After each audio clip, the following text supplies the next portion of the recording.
우리 청취자 여러분, 혹시 제가 시작부터 이런 말씀을 드리면 어떨까요?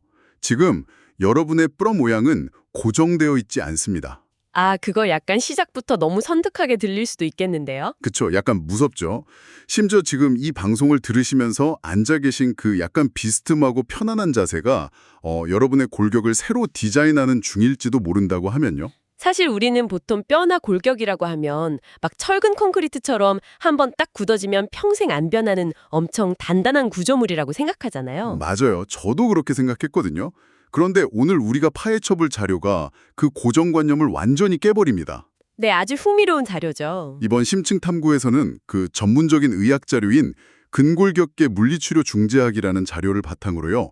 우리 몸의 뼈나 관절이 정상 궤도를 벗어나는 상태, 그러니까 기형에 대해서 아주 깊숙이 들어가 보려고 합니다. 거북목이나 휜다리 같은 일상적인 고민들이 그냥 단순한 미용 문제가 아니라 우리 몸이 보내는 아주 정교한 역학적 신호라는 걸 아시게 될 겁니다. 자, 그럼 이걸 한번 풀어볼까요? 좋습니다. 일단 기형이라는 단어 자체가 주는 어감이 사실 꽤 무겁잖아요. 엄청 무겁죠. 뭔가 딱 태어날 때부터 영구적으로 잘못됐다, 고칠 수 없다 이런 느낌이 확 드니까요. 맞아요. 그런데 물리치료학의 렌즈로 보면 이 기형이라는 건 훨씬 일상적이고 유동적인 개념이거든요. 뼈나 근육 정렬이 정상 범위를 벗어난 모든 상태를 뜻하는 거니까요. 아, 범위만 벗어나면 다 포함되는 거군요. 네, 그래서 여기서 제일 중요한 첫 번째 분기점이 나옵니다. 바로 이 건물 비유요? 어떻게 떠올리셨나요? 그 건물 기둥에 박혀있는 철근 자체가 아예 휘어버린 건 진짜 뼈에 문제가 생긴 구조적 기형인 거고요. 네네, 그렇죠. 반면에 철근은 아주 멀쩡한데 건물 안에 있는 무거운 가구들을 막 한쪽으로만 다 몰아넣어서 건물이 한쪽으로 기울어 보이는 거, 그건 자세나 근육 불균형이 만든 기능적 기형인 거죠. 가구 배치만 다시 제대로 하면 건물은 똑바로 서게 되잖아요. 와, 그 비유 진짜 찰떡이네요. 그 건물의 비유를 물리치료 임상 현장으로 그대로 가져와 볼 수 있습니다. 겉으로 보기에는 철근이 휜 건지 가구가 쏠린 건지 구분이 안 가잖아요. 둘 다 똑같이 등이 굽어 보이고 어깨가 틀어져 보이니까요. 그렇죠. 겉보기엔 똑같죠. 그래서 이걸 감별하려고 임상에서는 아담스 전방 굴곡 검사 같은 방법을 씁니다. 아담스 전방 굴곡 검사요. 그건 어떻게 하는 건가요? 아주 단순해요. 환자한테 무릎을 쭉 편 상태로 허리를 푹 숙여서 땅을 짚어보게 하는 겁니다. 아, 그냥 앞으로 숙이는 거네요. 네, 만약에 이게 가구가 쏠려 있는 기능적인 문제, 그러니까 근육이 일시적으로 척추를 당겨서 생긴 비대칭이라면요. 중력을 받으면서 몸을 앞으로 굽히는 순간 근육의 긴장이 변하면서 척추가 일자로 쫙 펴집니다. 오, 몸을 움직여서 모양이 일자로 반하면 철근 문제가 아니라 가구 배치, 즉 근육 문제라는 걸 바로 알 수 있군요. 맞습니다. 그런데 반대로 몸을 푹 숙였는데도 여전히 한쪽 등이나 허리가 막 불룩하게 튀어나와 있고 비대칭이 그대로 고정되어 있다면 어떨까요? 그럼 자세를 바꿔도 그대로니까 그건 뼈 자체가 비틀어진 거겠네요. 정확합니다. 그건 근육의 당김을 넘어서 척추뼈 그 자체가 회전한 상태로 굳어버린 구조적 기형일 가능성이 매우 높죠. 관절 가동 범위 자체에 물리적인 제한이 생겨버린 겁니다. 아, 그렇게 기능적인지 구조적인지 감별하려면 당연히 엄청 철저한 평가가 필요하겠네요. 자료 보니까 평가 과정이 그야말로 셜록 홈즈 수준이더라고요.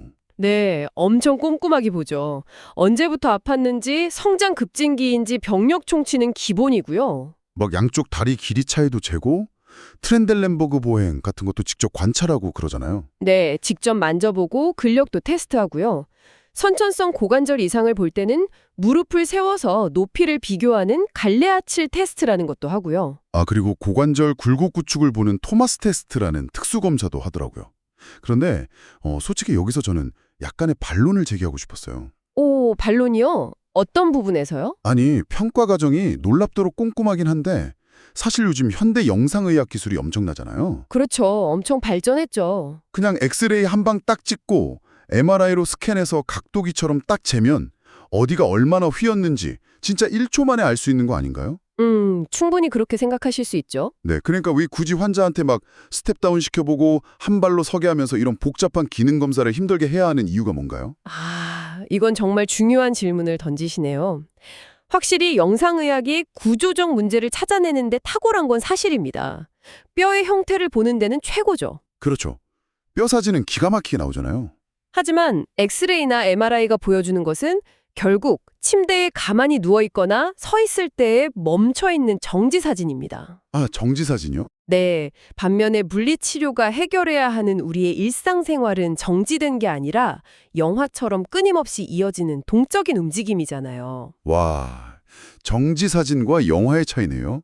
맞아요. 정지된 상태에서는 완벽하게 정상 각도를 유지하는 무릎뼈가 환자가 계단을 내려오거나 점프하고 착지하는 그 짧은 순간에만 타이밍을 못 맞추고 안쪽으로 훅 꺾여버리는 경우가 진짜 허다합니다. 헐, 사진으로는 완전 멀쩡해 보이는데 딱 움직이는 순간에만 시스템이 붕괴하는 거군요. 그렇기 때문에 동적인 정렬을 눈으로 직접 확인해야만 하는 겁니다. 아, 그래서 스쿼트나 한발서기를 시키는 거네요. 그렇죠. 체중이 실리는 순간 관절이 어떻게 무너지는지, 근육들이 적절한 타이밍에 딱 개입해서 관절을 잡아주는지를 기능 검사로 평가하지 않으면 일상에서 겪는 그 진짜 통증의 원인은 영원히 못 찾습니다. 와, 멈춰있는 뼈의 각도가 아니라 움직이는 근육과 관절의 상호작용을 봐야 한다는 거네요. 이거 진짜 중요한 포인트 같아요. 네, 물리치료의 핵심이죠. 이 관점을 딱 장착하고 나니까 그 팔과 손, 그러니까 상지기형을 치료하는 파트가 완전히 다르게 보이더라고요. 상지 파트에서 어떤 점이 인상 깊으셨나요? 자료에 보면 선천적으로 팔이 없는 무지나 손가락이 붙어있는 합지증, 또 손가락이 막 굽어있는 만곡수지 같은 질환들이 나오잖아요. 네, 다양한 선천성, 후천성 기형들이 있죠. 저는 사실 굽은 손가락을 물리치료한다고 하면 그냥 뼈를 해부학적으로 똑바르게 펴서 정상적인 형태를 만드는 게 유일한 목표일 줄 알았거든요. 보통 그렇게들 많이 생각하시죠. 일자로 펴는 거. 근데 진짜 흥미로운 부분은 여기면서 치료의 초점이 뼈의 형태가 아니었어요. 막 가동성, 근력, 조작, 보조기 이 네 가지 축을 중심으로 어떻게든 쥐기나 단추 채우기 같은 기능적 과제를 수행하는데 모든 걸 쏟아붓더라고요. 맞아요. 기능이 최우선입니다. 단순히 뼈를 곧게 펴는 것보다 왜 그런 미세 조작 기능이 훨씬 더 중요한 건가요? 이건 인간 진화의 관점에서 손의 존재 이유를 생각해보면 답이 아주 명확해집니다. 진화의 관점이요? 네, 하지가 그러니까 다리가 우리의 이동을 위해 존재한다면 상지는 환경을 조작하고 도구를 다루기 위해 존재하잖아요. 아, 걷는 건 다리가 하고 손은 도구를 쓰는 거니까. 그렇죠.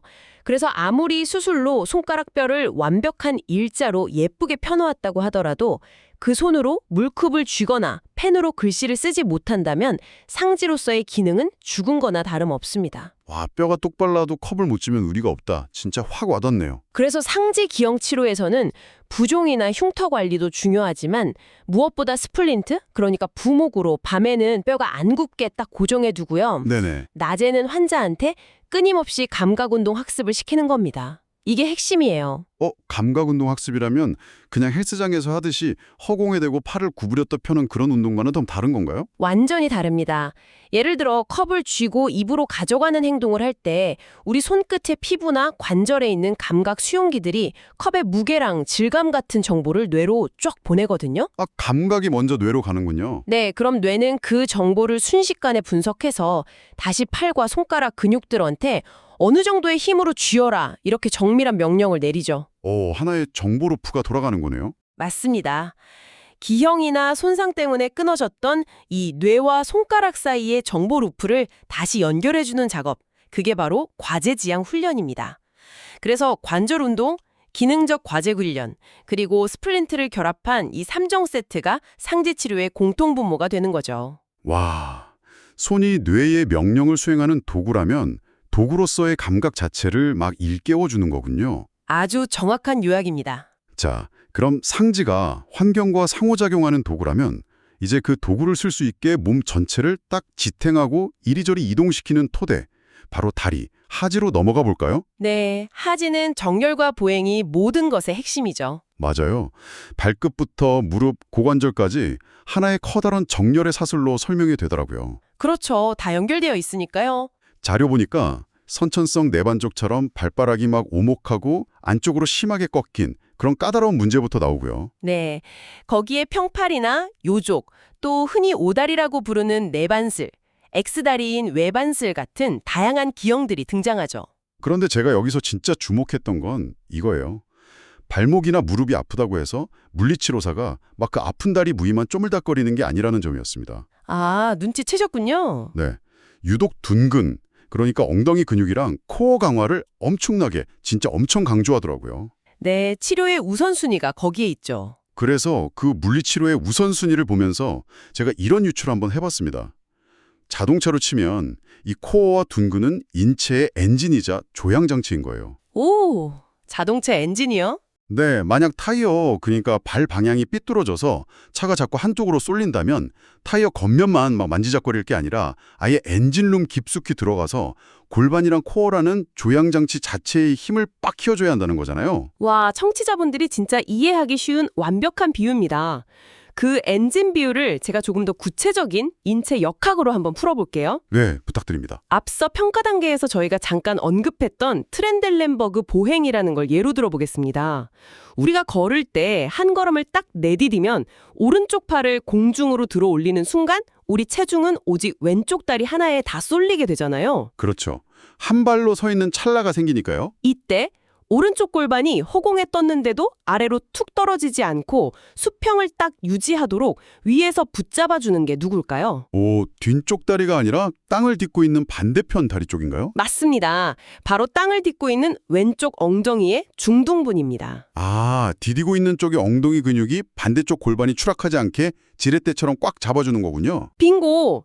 그런데 이 엔진, 즉 중둔근이 약해져서 시동이 꺼지듯 골반이 아래로 무너져 버리면 어떻게 될까요? 우와, 골반이 무너지면 다리가 다 틀어지겠는데요? 네, 골반에 연결된 넓적다리뼈, 즉 대퇴골이 안쪽으로 심하게 회전해 버립니다. 윗뼈가 안으로 확 도니까 그 아래에 있는 무릎 관절은 체증을 못 이기고 안쪽으로 무참히 꺾여 들어가는 발구스 콜라스 현상을 겪게 되는 거죠. 와, 대박이네요. 그러니까 무릎이 안으로 무너지는 X다리 형태의 손상이 사실 무릎 자체의 문제가 아니라 엉덩이 근육이라는 엔진이 꺼져서 발생한 도미노 현상이라는 거잖아요. 정확합니다. 그래서 평발 치료하려고 발바닥 아치를 살리는 숏풋 운동을 시키면서도 동시에 무릎과 고관절을 통제하는 코어와 둔근을 무조건 같이 강화하는 겁니다. 아, 이제야 퍼즐이 맞춰지네요. 네, 아이들이 W자로 앉는 습관을 못하게 막아서 안짱걸음을 교정하고 또 고유 수용성 감각을 살려서 점프하고 착지할 때 자기 스스로 충격을 흡수하게 만드는 거. 이 전체 사슬의 협응력을 살리는 게 진짜 하체 치료의 큰 그림입니다. 타이어 하나 고치는 게 아니라 차체 전체의 밸런스를 맞추는 거군요. 그렇죠. 아까 말씀하신 선천성 내반 쪽도 폰세티 기법으로 일단 섞고 교정을 하지만 그 후에 끊임없이 스트레칭하고 관리하는 이유도 결국 이 보행이라는 궁극적인 기능을 회복하기 위해서거든요. 진짜 몸은 하나로 다 연결되어 있네요. 그렇다면 이 하체 엔진이 고장나서 골반이 툭 무너졌을 때 그 엄청난 충격은 단순히 다리에서 안 끝나겠네요. 당연히 안 끝나죠.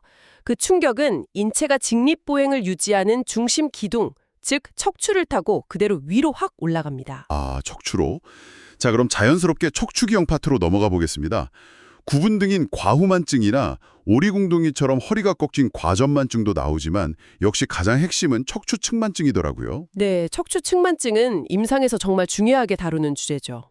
그런데 저는 그동안 측만증이라고 하면 그냥 등뼈가 옆으로 C자나 S자로 휜 평면적인 문제라고만 생각했거든요. 보통 다들 그렇게 아시죠. 엑스레이 사진으로 많이 보니까요. 네, 그런데 자료를 보니까 단순히 휘어진 반대편 근육을 잡아당겨서 스트레칭하는 게 아니라 막 3차원 정렬이랑 호흡을 이용한 슈로스 계열의 특수치료가 등장하더라고요. 아니, 척추가 옆으로 휜 건데 왜 갑자기 3차원이 등장하고 뼈를 맞추는데 왜 뜬금없이 호흡이 필요한 건가요? 아, 그게 측만증을 엑스레이라는 2차원 평면 사진으로만 접하다 보니까 생기는 아주 흔한 오해입니다.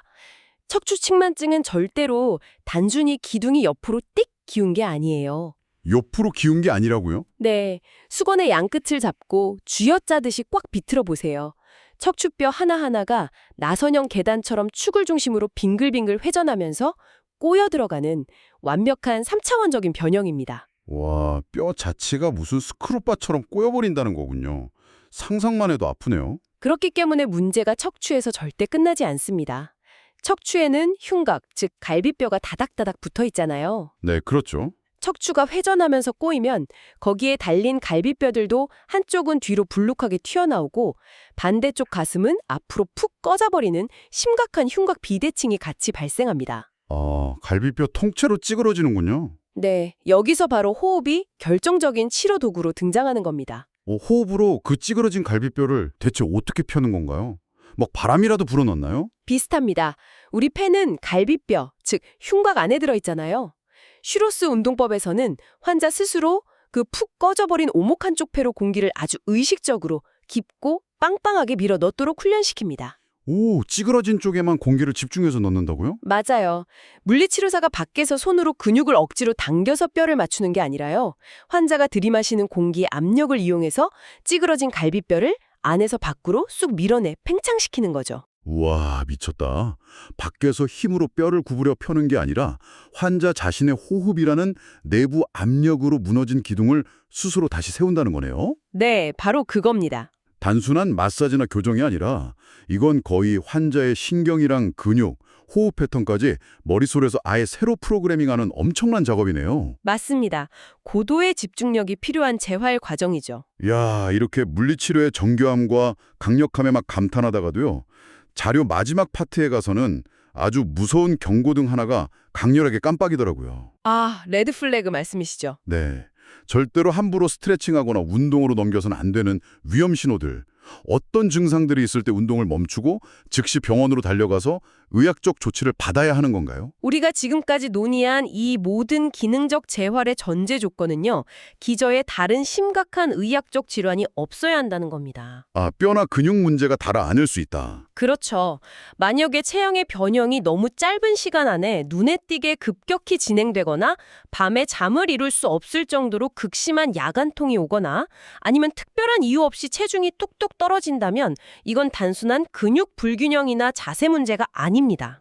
확실히 야간통이나 체중 감소는 그냥 자세가 삐뚤어진 증상치고는 너무 심각한데요? 네, 그럴 때는 뼈나 관절에 발생한 종양이나 아주 심각한 감염을 강력하게 의심해 봐야 합니다. 아, 종양이나 감염.